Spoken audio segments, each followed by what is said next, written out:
যায় সেটা হচ্ছে দেখবেন বিভিন্ন ধরনের চিন্তা মানুষের মধ্যে আসে, কিন্তু শুধুমাত্র সেক্সের চিন্তা করে ক্লান্ত। সে এই চিন্তা করেই নিজেকে ক্লান্ত করে ফেলে, তার কিন্তু কোনো পরিশ্রম করে না বা অন্য কিন্তু কোনো কিছু হচ্ছে তা নয়। সে যেন এই সেক্স সম্পর্কে চিন্তা বা এই ধরনের কাম শক্তি চিন্তা বা কাম চিন্তা এগুলো তার মনের মধ্যে হচ্ছে অটোমেটিক্যালি, এবং সে বেরোতেও পারছে না। সে যেন করে তার মধ্যে একটা আনন্দও তার মধ্যে যেন হচ্ছে, কিন্তু তারপরেই দেখবেন সে ক্লান্ত হয়ে যাচ্ছে। এই যে ক্লান্ত হয়ে যাওয়া, তার হয়তো বীর্যক্ষরণ হোক বা নাই হোক, তাহলেও দেখবেন এই চিন্তা করলেই ক্লান্ত, আর চিন্তাটা তার কাছে যেন একটা নেশার মতো হয়ে গেছে, চিন্তাটা করতে যেন তার ভালো লাগে।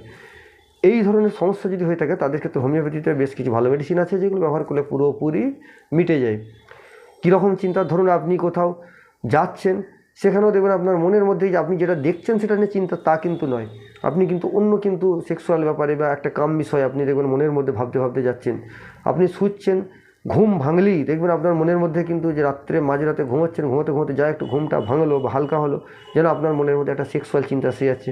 আপনার যেন অন্য কোনো চিন্তা আসছে না, আর্থিক চিন্তা, পারিবারিক চিন্তা বা অন্য কোনো কেরিয়ারের চিন্তা, এসব কিছু মানে হচ্ছে না। শুধুমাত্র আপনার ঘুম ভাঙলেই দেখলেন এই সেক্সের চিন্তা মনের মধ্যে এসে যাচ্ছে, এবং সেটা আপনি করছেন।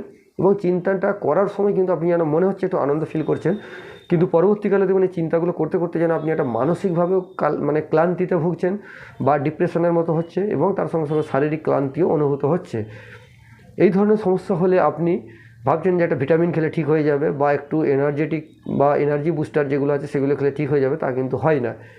সেক্ষেত্রে আপনারা হোমিওপ্যাথি মেডিসিন একটা বলবো, খুব সহজ মেডিসিন ব্যবহার করবেন, দেখবেন আপনার এটা অনেক